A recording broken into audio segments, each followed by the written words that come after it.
Open the eyes. Open the eyes of my heart, Lord. Open the eyes of my heart. I want to see you. I want to see you. Open the eyes of my heart, Lord. Open the eyes of my heart. I want to see you.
Oh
私を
皆さんおはようございます。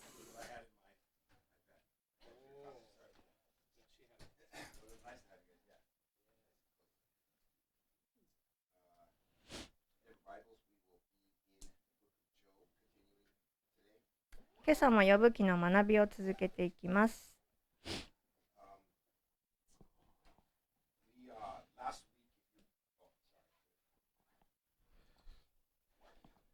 Okay. Last week, if you were with us, we looked at Job's kind of final words in response to his friends' different accusations. Hmm? Not to the friends, to three friends. Well, his response. 先週ですけれども、ヨブが最後に友人たちに、応答する場面っていうのを見終えました。So we heard we've been doing this for months now. We've heard the back and forth between Job's friends and then Job. ヨブの3人の友人と、ヨブがやり取りするその様子っていうのを数ヶ月にわたって見てきたんですけれども、 And then after Job finished speaking, then in chapter 32, そしてヨブが語り終えて32章から、one more guy speaks up, right? Elihu.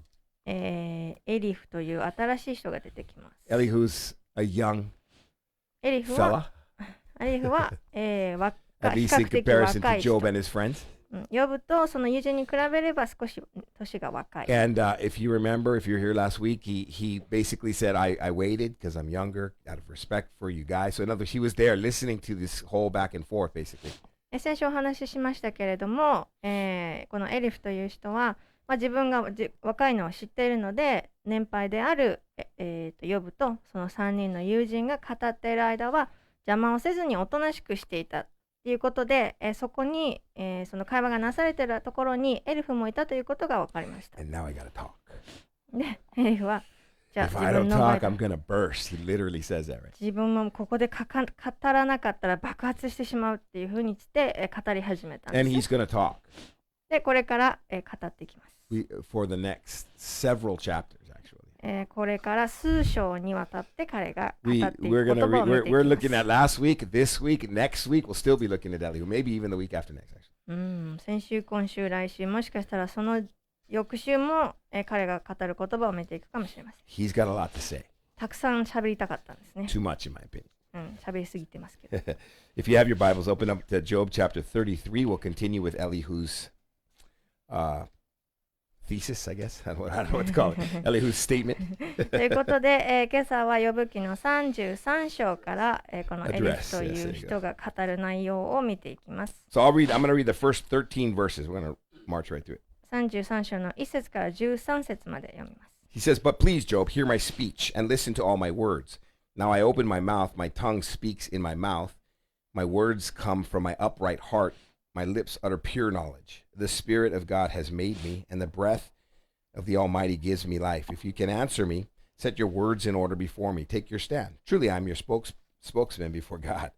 I have also been formed out of clay. Surely no fear of me will terrify you, nor will my hand be heavy upon you. Surely you have spoken in my hearing, and I've heard the sound of your words, saying, I'm pure, without transgression. I'm innocent, and there's no iniquity in me. Yet he finds occasions against me. He counts me as his enemy. He puts my feet in the stocks. He watches all my paths. Look, in this you are not righteous. I will answer you, for God is greater than man. Why do you contend with him? For he does not give an accounting of any of his words. はい、ヨブ記33章1節から13節を読みします。そこでヨブよ、どうか私の言い分を聞いてほしい。私のすべての言葉に耳を傾けてほしい。さあ、私は口を開き、私の舌はこの口の中で語ろう。私の言うことは真心からだ。私の唇は清く知識を語る。神の霊が私を作り、全能者の息が私に命を与える。あなたにできれば私に返事をし、言葉を並べ立て、私の前に立ってみよ。実に神にとって私はあなたと同様だ。私もまた粘土で形作られた。見よ、私の脅しもあなたを怯えさせない。私が強くはしてもあなたには重くない。確かにあなたはこの耳に言った。私はあなたの話す声を聞いた。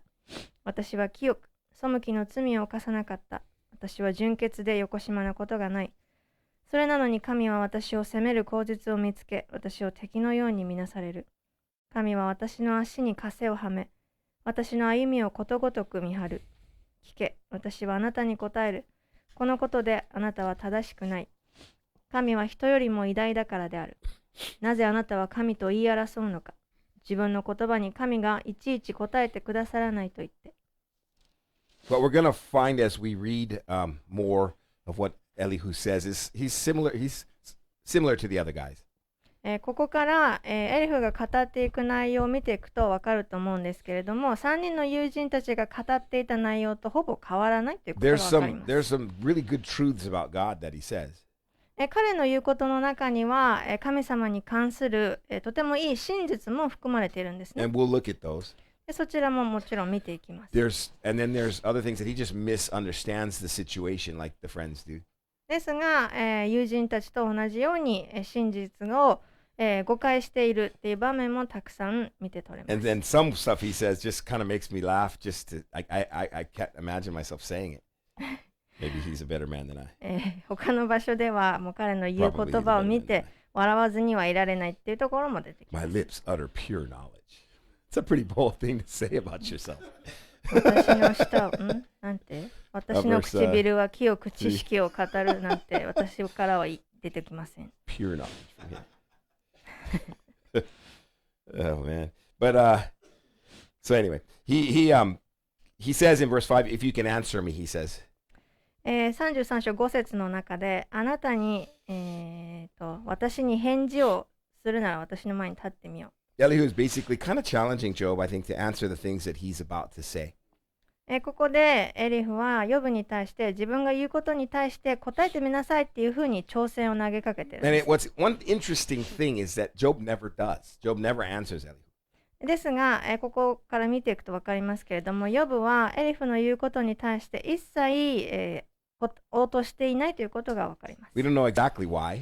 なぜかは分かりませんけ I れ can ど think も、 of two reasons. One of two reasons. 2つ理由が考えられます。Either Job just says, I'm tired of this already. I'm not even going to answer.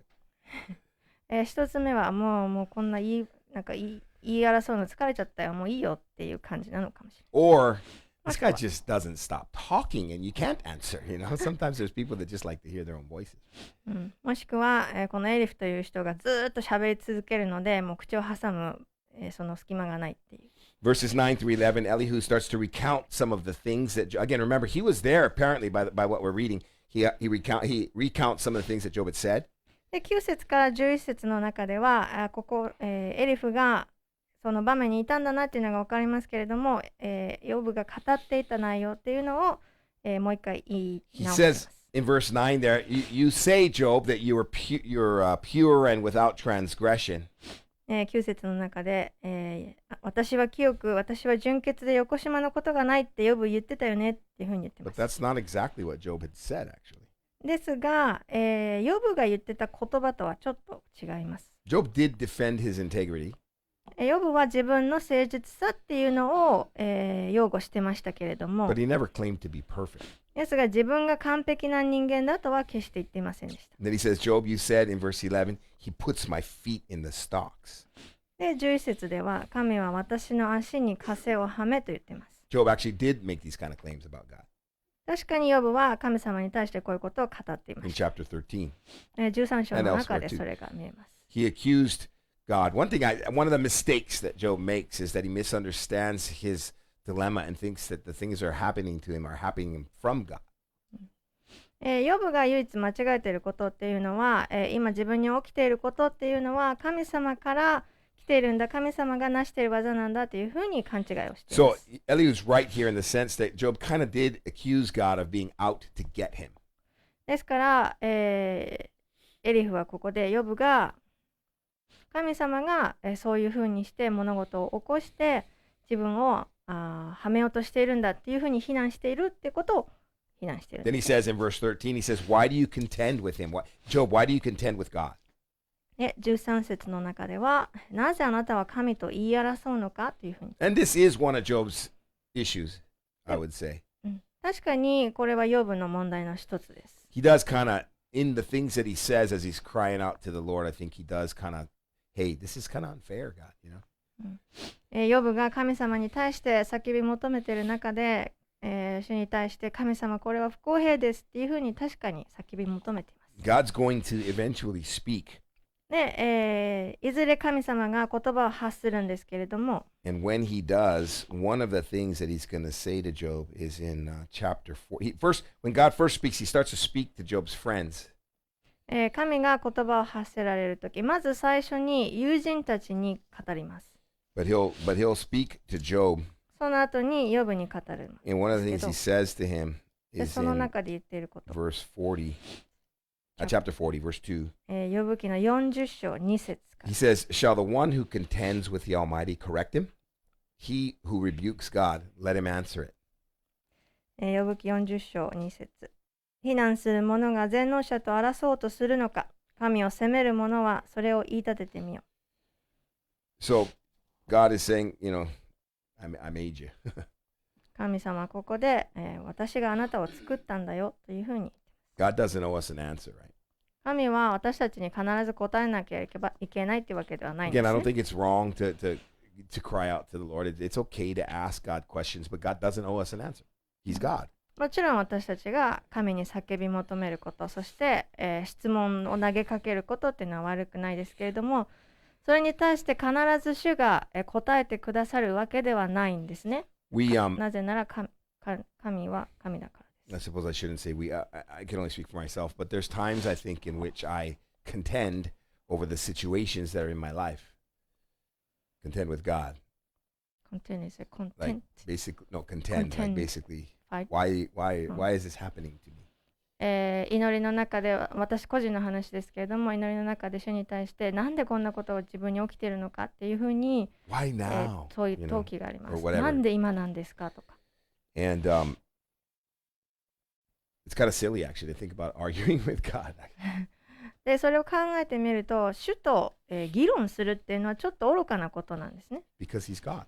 なぜなら、神様は神だからです。 He made us. 神が私たちを作られたからです。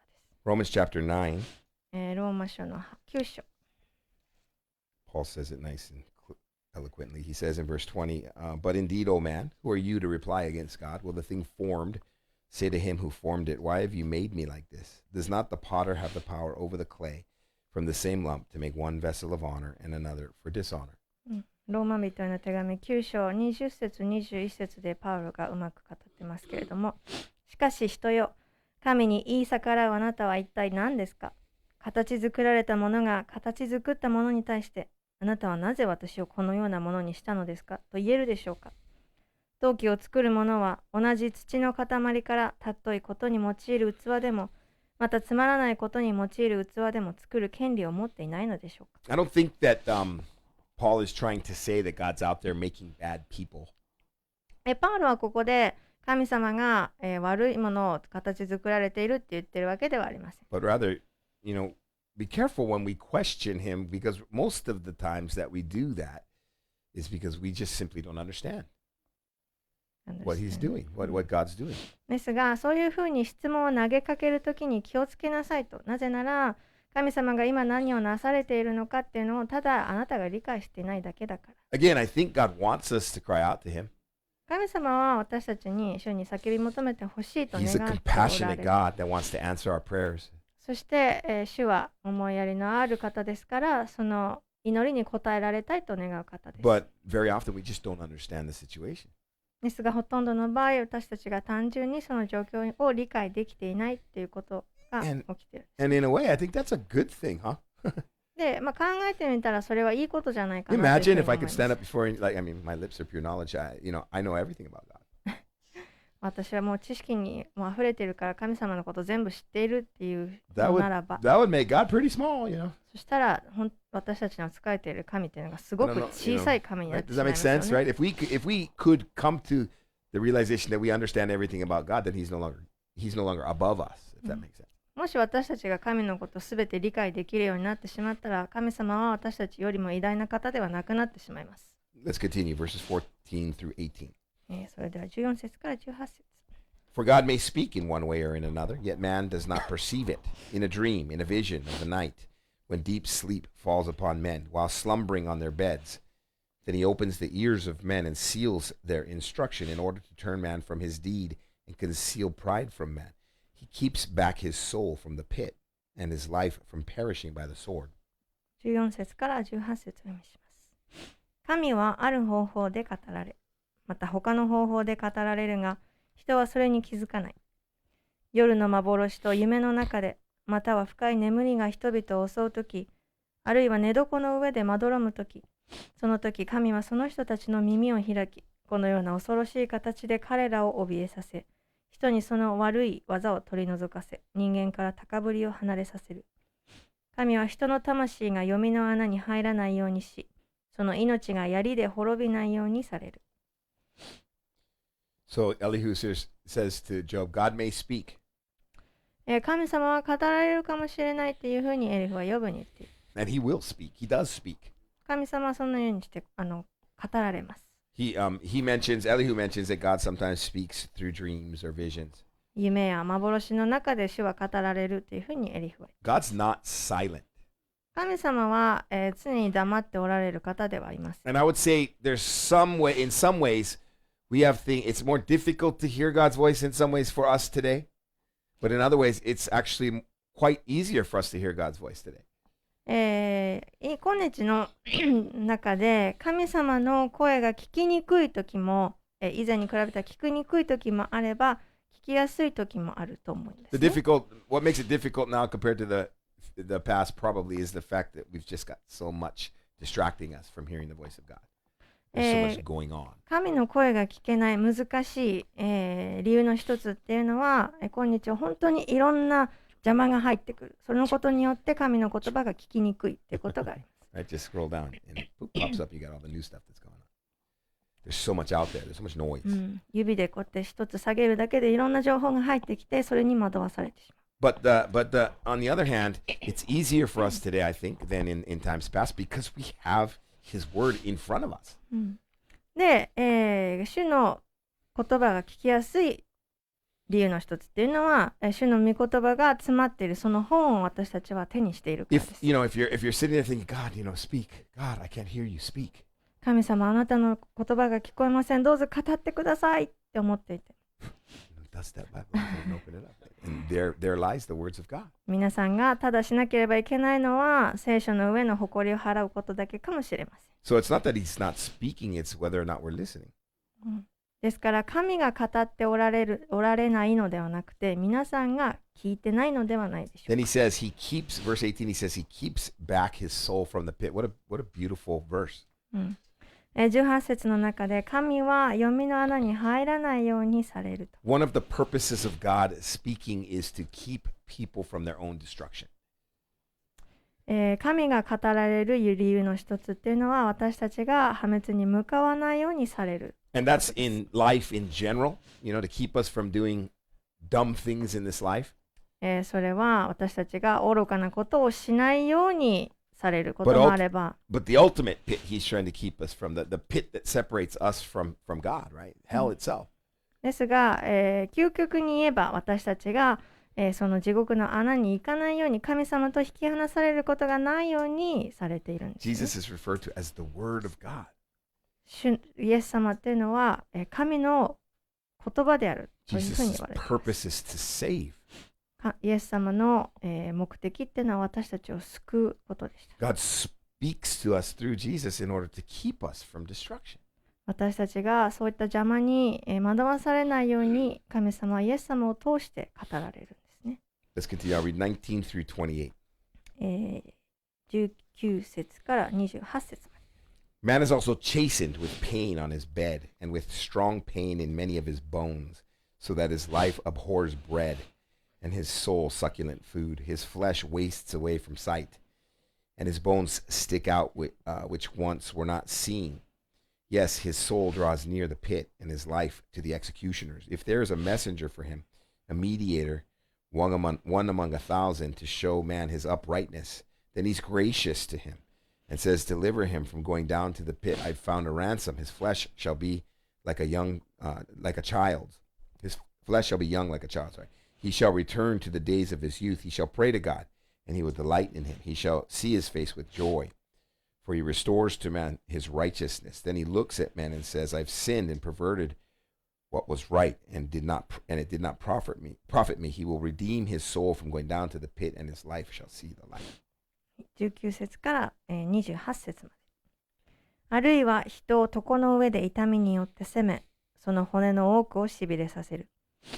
彼の命は食物を厭い、その魂はうまいものを厭う。その肉は衰え果てて見えなくなり、見えなかった骨があらわになる。その魂は闇の穴に近づき、その命は殺す者たちに近づく。もし彼のそばに一人の御使い、すなわち1000人に一人の代言者がおり、それが人に代わってその正しさを告げてくれるなら、神は彼を憐れんで仰せられる。彼を救って闇の穴に下っていかないようにせよ。私は身代金を得た。彼の肉は幼子のように丸々太り、彼は青年の頃に帰る。彼が神に祈ると彼は受け入れられる。彼は喜びを持って御顔を見、神はその人に彼の義を報いてくださる。彼は人々を見つめて言う。私は罪を犯し、正しいことを曲げた。しかし神は私のようではなかった。神は私の魂をあがなって闇の穴に下らせず、私の命は光を見ると。So it says, well, we've looked at God speaks, right? He speaks sometimes through dreams and sometimes through visions, as Elihu says. エリフが言っていたように、神は、時に夢で語ったり、幻で語ったりされるお方。Of course, he speaks through his word. そして、ご自身のその御言葉で語られます。But I think another place that he speaks through us is through difficult times. When he says we're, chastened with pain, it says. ですが、それ以外に主が語る方法として、私たちに、投げかけられるその難しい状況、困難を通して語られる時っていうのがあるんですね。Elihu uses the word chastening. 19節の中で、エリフはしびれさせるという。And sometimes God will allow difficulties in our lives to keep us from sin or to stop us from continuing in sin or those kind of things, of course. 主はですね、難しい状況、困難な状況を通して私たちが罪を犯さないように、もしくはその罪を繰り返さないようにとされるんですが。But God will also, like he does with Job, God will also allow difficulties, I think, in our lives, just simply, not just to chasten us, but to refine us, to purify us. それだけではなく、主がヨブにされたように、主はそういった難しい状況を通して私たちを鍛錬して、より純粋なものへと変えてくださるんですね。To come out purer, more reliant upon him. そして、その苦しい状況を通して私たちがより、清められて、そして主に、より頼むものへと変えてくださる。And other times God allows, I think, difficulties in our lives, like Job's situation, in which Job, his whole point in this was really a challenge to Satan, that watch what a man of God will look like after going through trial. もしくは、ヨブに起こったように、私たちのそういった難しい状況を通して周りの人たちに、敬虔な人間っていうのがそういった難しい状況を通してどういうふうに変えられるのか、どういうふうな対応をするのかっていうことを、私たちの敵であったり周りの人に示すために、そして挑戦を投げかけるためにそういった難しい状況を与えるということもあります。It's a good witness, right? Of what a child of God, of who a child of God is. 神様の子供たちっていうのが、どういった態度を取るのか、どういった行動を取るのかっていうことで、周りの人たちに良い証となります。Then he says, if there's a messenger for him, verse 23, a mediator. 23節の中では、一人の御使いがとあります。I think personally, I think Elihu's saying, there's a messenger, I'm your messenger. I think that's Elihu's message here. エリフはここで自分のことを御使いだというふうに言ってるんですね。Because he tells them, he gives them the message, right? In verse 26, he says, if he just prays to God, he shall pray to God, he says, right? 26節で、彼が神に祈るとっていうふうに言ってます。Now, of course, that is great advice. もちろん、That's the first thing we should say. Have you been praying about it? Whenever anybody comes to you with some kind of issue or problem, have you been praying about it? And if so, what has God shown you? もし誰かが、こういった問題があるんだっていうふうに皆さんの元へ来たら、一番最初に皆さんが返す言葉っていうのは、神に祈ってる神様はそれに対してどういうふうに答えられているのっていうふうに聞く But I こ think とで here す。 Elihu is he's like his I think Elihu's being like the other friends here personally. ですが、実際エリフは、この3人の友人と同じような感じだと思われます。Basically telling Job, just like the other friends did, that if you would just pray and admit your sin, then everything's going to be just fine. ただ、主に祈って自分の過ちを、認めるんであれば、すべてうまくいくんじゃないのっていう3人の友人が言ってたことと同じようなことを語ってるんですね、Like his friends, they misunderstand the situation that Job's going through. They assume things that aren't true. ヨブの状況を、誤解して、完全に想像の世界でものを語っているというふうに状況になってしまっています。 Let's continue, finish up the chapter. では最後までお読みします。 Behold, God works all these things twice, in fact, 3 times with a man, to bring back his soul from the pit, that he may be enlightened with the light of life. Give ear, Job, listen to me, hold your peace, and I will speak. If you have anything to say, answer me. Speak, for I desire to justify. If not, listen to me, hold your peace, and I'll teach you wisdom. 29節から33節。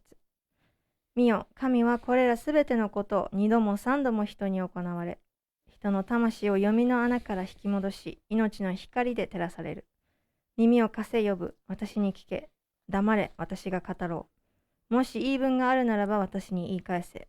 言ってみよう。あなたの正しいことを示してほしいからだ。そうでなければ私に聞け。黙れ、あなたに知恵を教えよう。If he says, hold your again bold in there. I'll teach you some wisdom, Job. 33節であなたに知恵を教えてあげるよって。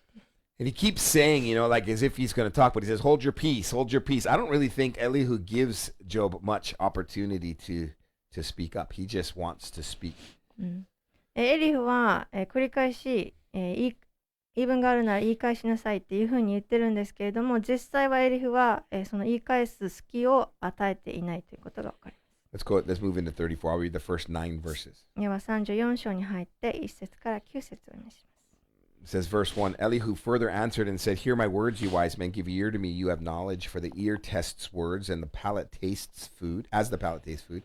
Let us choose justice for ourselves. Let us know among ourselves what is good. For Job has said, I'm righteous, but God has taken away my justice.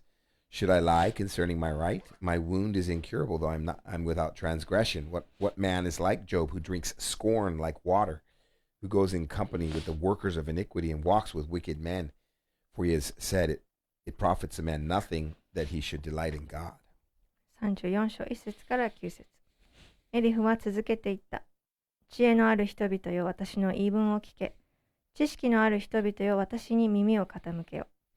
口が食物の味を知るように、耳は言葉を聞き分ける。さあ、私たちは一つの定めを選び取り、私たちの間で何が良いことであるかを見分けよう。ヨブはかつてこう言った。私は正しい。神が私の正義を取り去った。私は自分の正義に反してまやかしを言えようか。私は背きの罪を犯していないが、私の矢傷は治らない。ヨブのような人が他にあろうか。彼はあざけりを水のように飲み、不法を行う者どもとよく交わり、悪人たちと共に歩んだ。彼は言った。神と親しんでもそれは人の役に立たない。So now he says in verse 2, Hear my words, you wise men.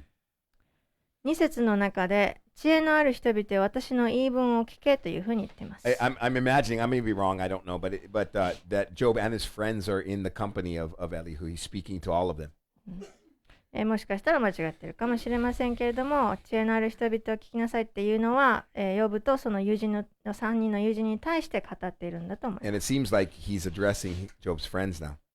で、ここから先は、ヨブの友人に対してエリフが語っている感じがしま And す。 so when he says, Should I lie concerning my right? He's speaking in verse 6, he's talking about Job saying that. In verse 6, when he says, Should I lie concerning my right? He's speaking to Job's friends in an argument favorable towards Job, if that makes sense. I'll explain this. 6節の中で、私は自分の正義に反してまやかしを言えようかっていうふうに言ってますけれども、これはヨブの3人の友人が、言っていたことに対して、3人の友人に対してヨブを擁護するような形で語っています。Job's friends want him to admit that he sinned. That's like their purpose. ヨブの友人たちっていうのは、ヨブが罪を犯したっていうことをどうしてもこう納得させようとさせてるんで But すね。time and time again, in response to his friends, Job said, If I were to say that, I'd be lying, because I don't know what my sin is that's caused this to come upon me. ですが、それに対してヨブが繰り返し言っていたのは、もし私が罪を犯したと言うんだったら、それは嘘になると。So, 自分 in a, が I'm sorry. 自分が受けているこの状況が自分の罪によるのであれば、それが何か知りたいっていうふうにも言ってます。So it's interesting because even though he is kind of doing some of the same thing, Elihu is. エリフは友人たちとwith the friends. Yeah, the 友 friends 人 do. たちと同じようなことを言っています。He's kind of challenging them that they never really brought specific charges against Job. 以前読んだ箇所でこの3人の友人たちがヨブに罪があるというふうに言っていながらも、その罪が何だったのかっていうのを実際に言えずにいたっていうことを非難していました。And then in verse 7 he said, Who drinks scorn like water. 7 Talking about Job again. 節の中では、彼はあざけりを水のように飲むというふうにヨブのことを言っています。 8 times his friends have come to him and basically said the same thing. 友人たちっていうのは8回ヨブのもとに来て同じことを語っていました。One criticism.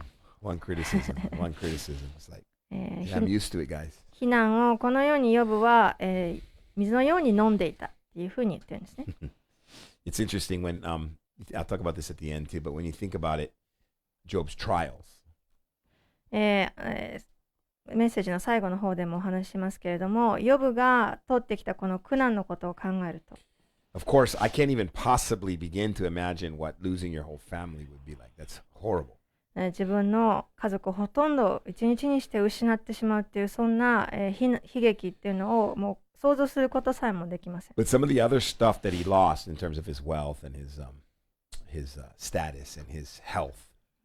ですがその他に、その他に失ったこと、自分の富であったり地位であったり、そういったこと。I think by this point he'd probably consider the scorn, the over and over and over and over scorn from his friends, probably more of a trial than some of those things that he lost. そういうことを考えても、ヨブが3人の友人から受け取ったあざけりに比べたら、そのあざけりの方がよっぽど試練だったのではないかなというふうに感じます。Let's continue verses 10 through 15. では10節から15節。10節から15 It 節。 says, Therefore listen to me, you men of understanding. Far be it from God to do wickedness, and from the Almighty to commit iniquity. For he repays man according to his work, and makes man to find a reward according to his way. Surely God will never do wickedly, nor will the Almighty pervert justice. Who gave him charge over the earth, or who appointed him over the whole world? If he should set his heart on it, if he should gather to himself his spirit and his breath, all flesh would perish together, and man would return to dust. 10節から15節。だからあなた方分別のある人々よ、私に聞け。神が悪を行うなど、全能者が不正をするなど、絶対にそういうことはない。神は人の行いをその身に報い、人にそれぞれ自分の道を見つけるようにされる。神は決して悪を行わない。全能者は公義を曲げない。誰がこの地を神に委ねたのか。誰が全世界を神に任せたのか。もし神がご自分だけに心を止め、その霊と息をご自分に集められたら、すべての肉なるものは共に生き絶え、人は塵に帰る。So, here, one thing he says is very, very true.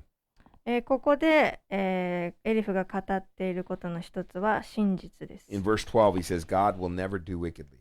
12節の中で言っている、神は決して悪を行わない。He's absolutely right on this.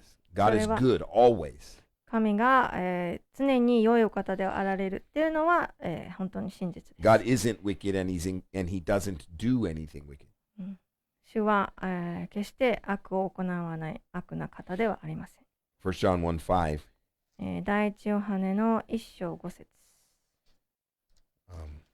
Very simple verse, but good one to remember. This is the message which we have heard from him and declare to you that God is light and in him is no darkness at all. 第一ヨハネの手紙1章5節。覚えておくのに良い箇所です。神は光であって、神のうちには暗いところが少しもない。これが私たちがキリストから聞いて、あなた方に伝える知らせです。There's no wickedness in God. God is good. 主には悪いところは一つも God ないん is です。light, it says. 神は光であるというふうに So 言いま therefore, す。 there's no darkness in him. ですから暗いところは一つもないんです。 Because darkness, the definition of darkness is the absence of light. 暗いというものの定義で、暗いということの定義ですけれども、それは、明かりがないということ So です。 never go there. Does that make sense? That's the point I'm trying to make. Never go there to where, God's bad. ですから神様が悪い方だっていうふうなそういった考えを持つところには決していかないでく You ださい。 may not understand something that God's allowing in your life, 皆さんの人生の中で神がお許しになって起きていること、それを理解できないっていうのはあっても、 but he's not wicked. 主が悪であるっていうことは決してないんです。 Another thing he says very eloquently in verses 14 and 15 is basically God holds us together, right? そして、ヨブ記に戻って14節15節の中でエリフが語っているのが、私たちの、息っていうのは主の御手の中にある。 It almost sounds, the way I read this, and maybe I'm overinterpreting, but it almost sounds like if God were to inhale, then we live on God. God keeps us together. God keeps us from turning to dust again. 主が私たちが塵にならないように守っておられる。だからここの14節15節で読み取れるのは、主が今リッチがしたように息をスューっていうふうに吸い取って、私たちの内から吸い取ってしまえば、私たちはもう塵に帰るものと同じだ。 And it's important to remember that. それを覚えておくのは大切なことで Because we す。 talk about, our relationship with God. One of the things that we most struggle with, or maybe just me again, is our reliance upon Him, right? We tend to be so self-reliant. 主との関係の中で私たちが苦しむことの一つに、主により頼まずに自分の力により頼んでしまうということがあります。 But in reality, we rely on Him in ways that we don't even think about all the time. We rely upon God without even acknowledging that we do, in a sense. The fact that we, all the atoms that hold us together as a human being, for some reason, they all stay together. The fact that our respiratory system, it just works without me doing anything. These are all, we're actually relying upon God. ですが、自分が考えていないだけで私たちの体っていうのがすべて、主によって生かされている。私たちの呼吸器官だったりその細胞だったりすべて、うまいように働いて生かされているっていうのを気づかないうちに主により頼んでいるんですよね。 He holds us together. 神様が私たちを、そのように守っておられる、生かしてくださっている。 Colossians chapter 1, コロサイ人の手紙1章 verse 17. 17節。 Paul's talking about Jesus here, but he says, and he is before all things, and in him all things consist. コロサイ人の手紙1章17節。パウロはここでイエスのことを語っています。御子は万物よりも先に存在し、万物は御子にあって成り立っています。 We consist in Christ, right? 私たちはイエスの中にあって生きているんですね。 And if God were to pull himself out, we would literally fall apart. そして、神がその私たちの内から、そういうふうに吸い取られるのであれば、私たちは、瞬時にして塵に帰ります。 Let's continue verses 16 through 20.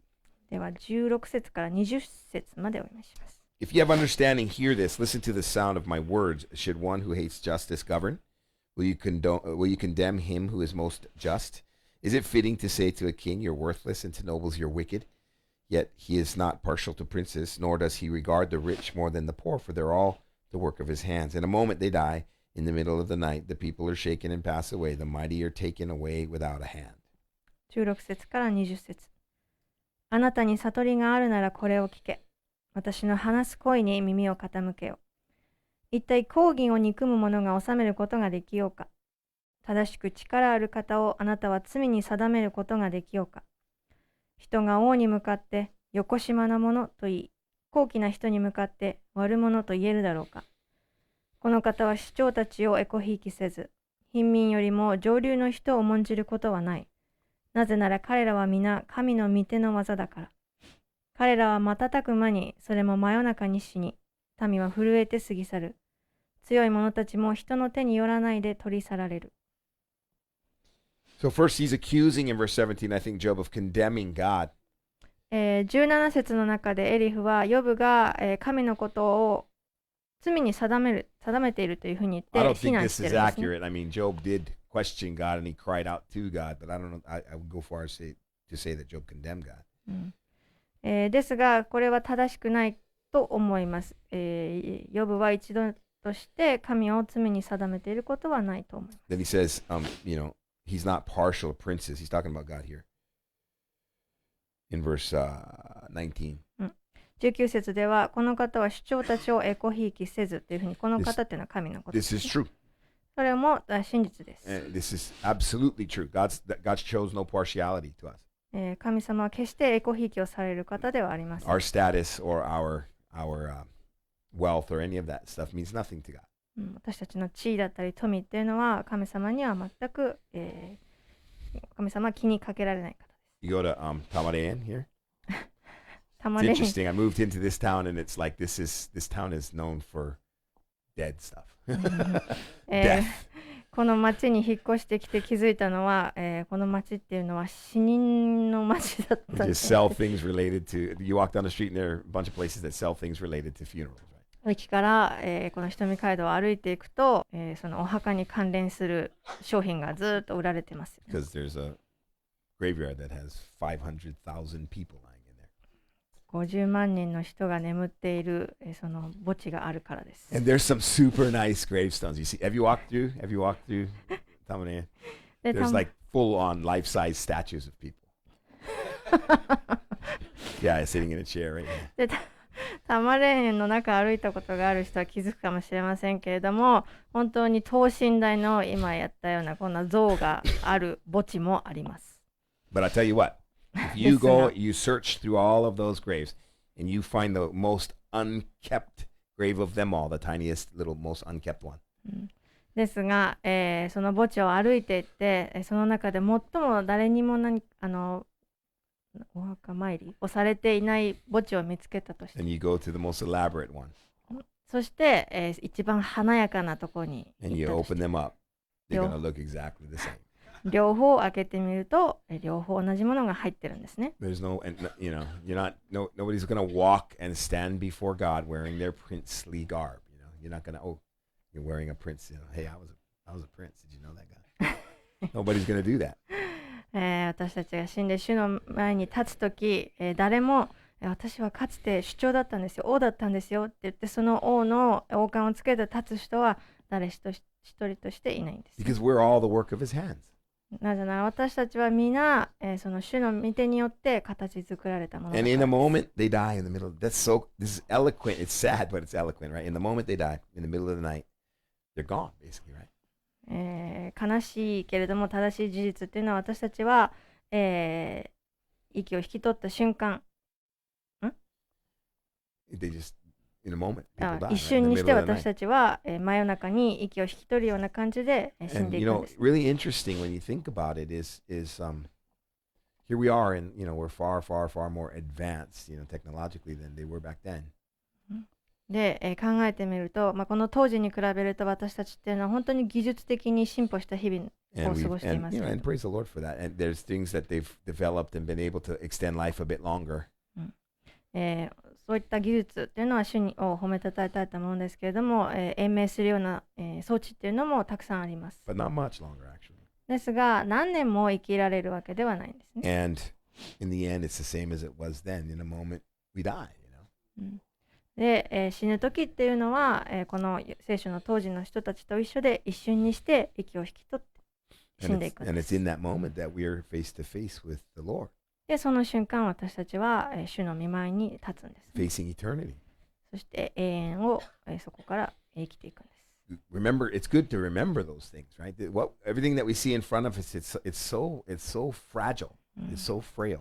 私たちが今目にしていることっていうのは本当に儚いものなんだっていうことを覚えておくのは大切なことです。 I think of it as, whatever problem I might be facing is such a big thing, 今私たちが、直面しているその問題っていうのが本当に巨大に感じるかもしれませんけれども、 But it's so small compared to God and eternity. ですが神と永遠のことを比べてみたら、その問題は本当に小さい問題に過ぎないんですね。 Let's continue. 21 through 30. では21節から30節。For his eyes are on the ways of man, and he sees all his steps. There's no darkness nor shadow of death, where the workers of iniquity may hide themselves. For he need not further consider a man, that he should go before God in judgment. He breaks in pieces mighty men without inquiry, and sets others in their place. Therefore he knows their works. He overthrows them in the night, and they're crushed. He strikes them as wicked men in the open sight of others, because they turned back from him and would not consider any of his ways, so that they caused the cry of the poor to come to him, for he hears the cry of the afflicted. When he gives quietness, who then can make trouble? And when he hides his face, who then can see him? Whether it's against the nation or a man alone, that the hypocrite should not reign, lest the people be ensnared. はい、21節から30節。神の御目が人の道の上にあり、その歩みをすべて見ているからだ。不法を行う者どもが身を隠せるような闇もなく暗黒もない。人が裁きの時に神の身元に出るのに、神は人について、その他何も定めておられないからだ。神は力ある者を取り調べることなく打ち滅ぼし、これに代えて他の者を立てられる。神は彼らのしたことを知っておられるので、夜、彼らを覆される。こうして彼らは砕かれる。神は人々の見ているところで彼らを悪者として打たれる。それは彼らが神に背いて従わず、神のすべての道に心を止めなかったからである。こうして彼らはよるべのない者の叫びを神の耳に入れるようにし、神は悩める者の叫びを聞き入れられる。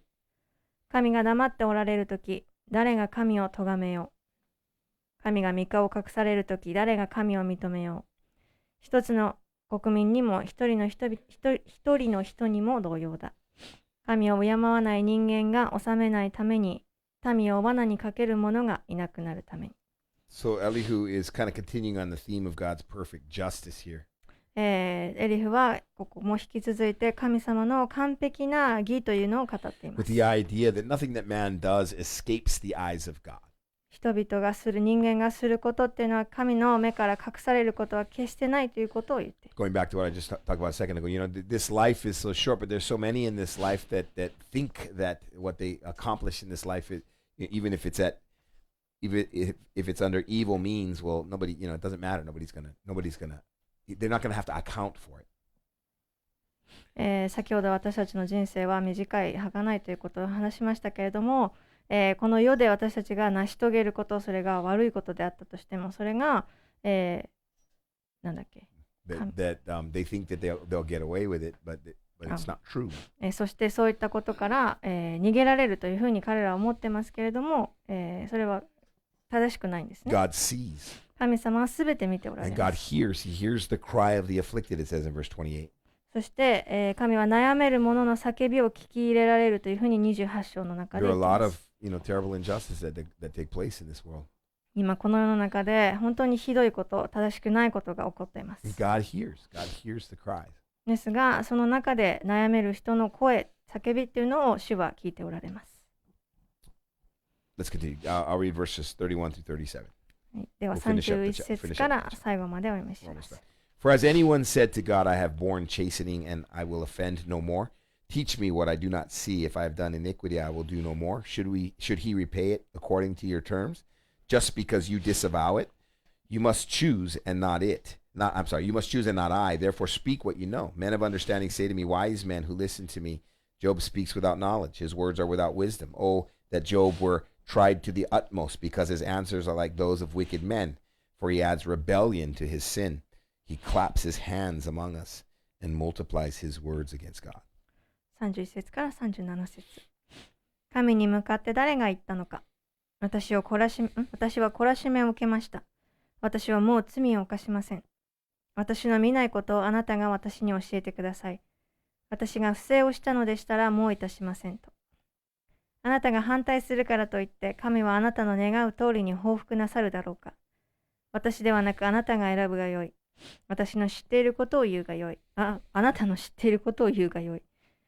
分別のある人々や私に聞く知恵のある人は私に言う。ヨブは知識がなくて語る。彼の言葉には資料がないと。どうかヨブが最後まで試されるように。彼は不法者のように言い返しをするから。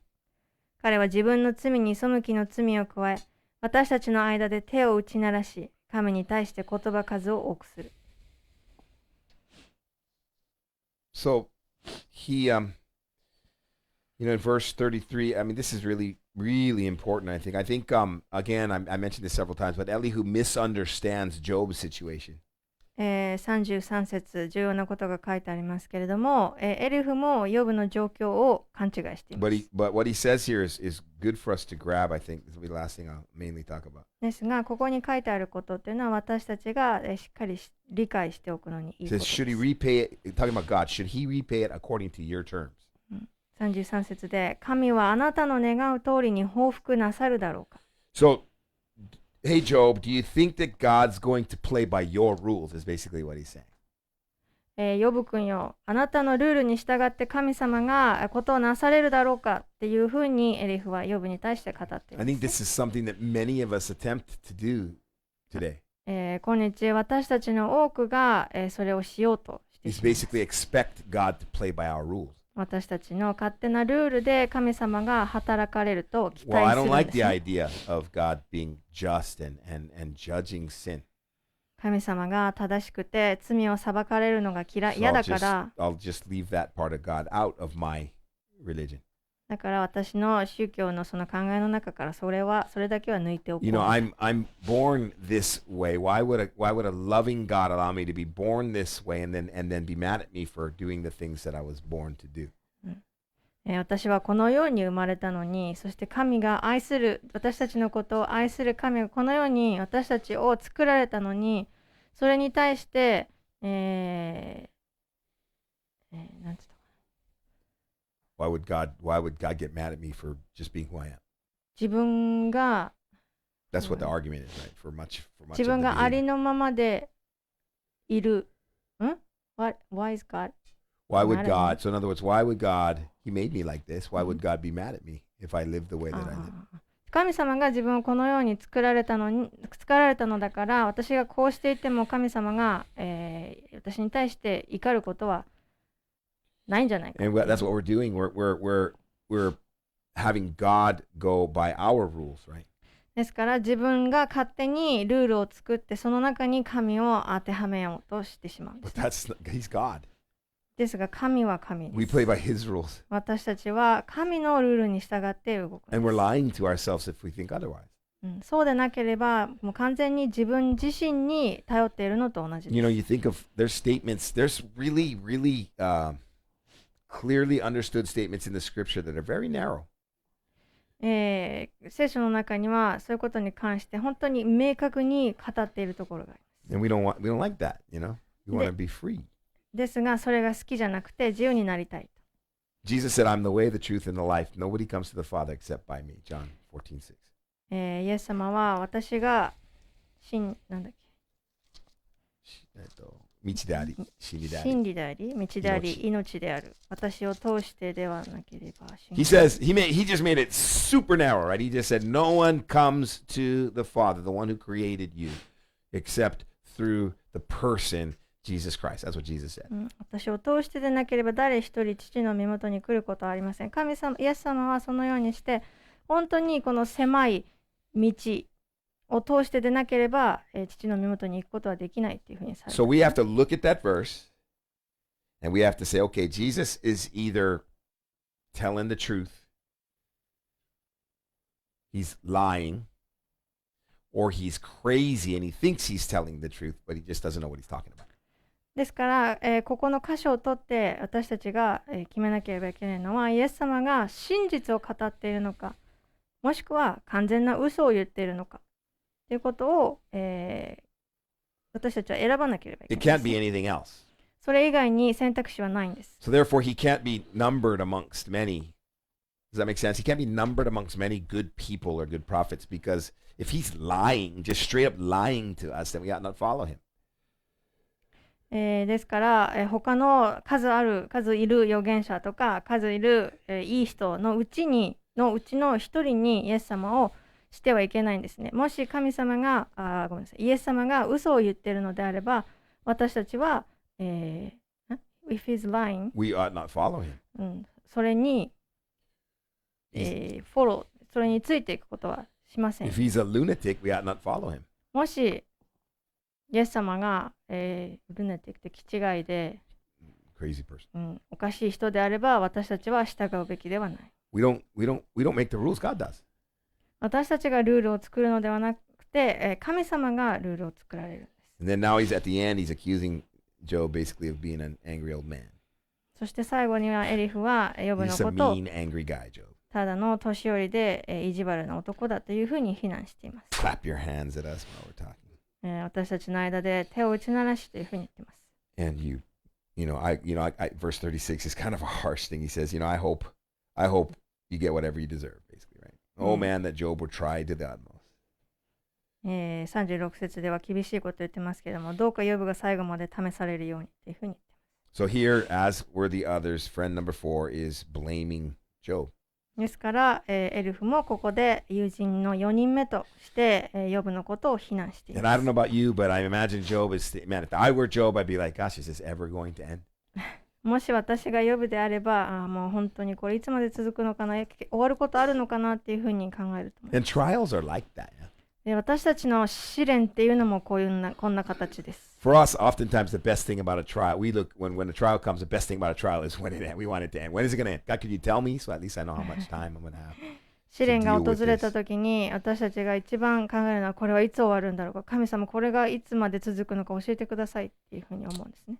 But sometimes the trials don't end that fast. They go on. ですが、時に試練っていうのはそんな簡単に終わるのではなくて長く続くこともあります。James actually talks about enduring tough times. ヤコブが、試練をどのように耐え忍ぶかっていうことを語ってい And ま he す。 gives Job as an example for us to follow. そしてヨブを私たちの模範として用いていま In す。 James chapter 5. ヤコブの5章。We'll end with this. James chapter 5, 7 through 11. ヤコブの手紙5章7節から11節を読んで終わりにします。It says, therefore be patient, brethren, until the coming of the Lord. See how the farmer waits for the precious fruit of the earth, waiting patiently for it until it receives the early and latter rain. You also be patient. Establish your hearts, for the coming of the Lord is at hand. Do not grumble against one another, brethren, lest you be condemned. Behold, the judge is standing at the door. My brethren, take the prophets who spoke in the name of the Lord as an example of suffering and patience. Indeed, we count them blessed who endure. You've heard of the perseverance of Job and seen the end intended by the Lord, that the Lord is very compassionate and merciful. ヤコブの手紙5章7節から11節。こういうわけですから兄弟たち、主が来られる時まで耐え忍びなさい。見なさい、農夫は大地の貴重な実りを秋の雨や春の雨が降るまで耐え忍んで待っています。あなた方も耐え忍びなさい。心を強くしなさい。主の来られるのが近いからです。兄弟たち、互いにつぶやき合ってはいけません。裁かれないためです。見なさい、裁きの主が戸口のところに立っておられます。苦難と忍耐については、兄弟たち、主の皆によって語った預言者たちを模範にしなさい。見なさい、耐え忍んだ人たちは幸いであると私たちは考えます。あなた方はヨブの忍耐のことを聞いています。また主が彼になさったことの結末を見たのです。主は慈愛に富み、憐れみに満ちておられる方だということです。When James mentions the perseverance of Job there in verse 11. 11節の中でヤコブはヨブの忍耐のことを語っています。As I mentioned earlier, of course we know he went through a loss of family, a loss of wealth, a loss of status, a loss of reputation, a loss of health. 先ほども言いましたけれども、ヨブはいろんなものを失いました。家族を失い、所有物を失い、地位を失い、富を失い、健康を失い。But I wonder if some of the hardest things that he had to endure was dealing with his friends. ですが、その中で最も耐え忍ぶのにつらかったのは友人たちの非難だったのではないかなというふうに考えます。Notice James says, while we're waiting, because for us, we're waiting for something. We're waiting for the return of the Lord. 私たちは主の再臨を待っています。And while we're waiting, he says, before he even talks about the trials, he says, don't grumble against one another.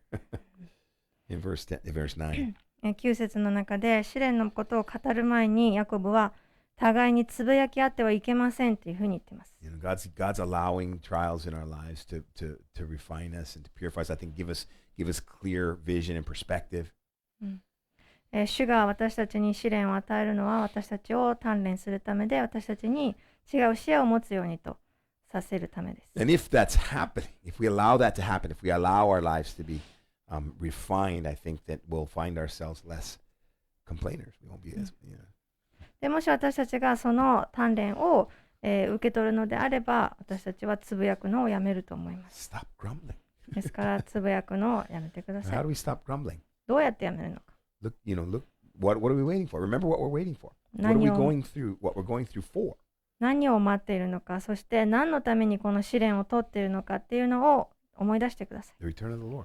主の再臨です。 Let's pray. お祈りします。 Heavenly Father, Lord, we do thank you for your perfect word, Lord. 天のお父様、あなたの完璧な御言葉を感謝します。 And Lord, we understand that there are trials that come. 私たちには試練が来ることもあるというのを知っています。 And Lord, I pray that we'd be able to, Lord, that you help us to not just be looking forward to the ends of trials, Lord, but to see the good in trials that come our way. ただその試練が起きたときに、ただその結末を待ち望むだけではなくて、その試練とともに、あなたがくださる良いものに目を向けることができますよ I うに。 pray that we that come alongside folks that are struggling through things, that we'd be compassionate and caring rather than complainers. そしてそういった試練を通っている人たちがいるのであれば、そういった人たちに思いやりや慈悲を与えることができて、共につぶやくのを、やめることができます。 As we await your return. あなたの再臨を待つ時まで、 In Jesus' name I pray. イエス様のお名前によってお祈りいたします。 Amen. アーメン。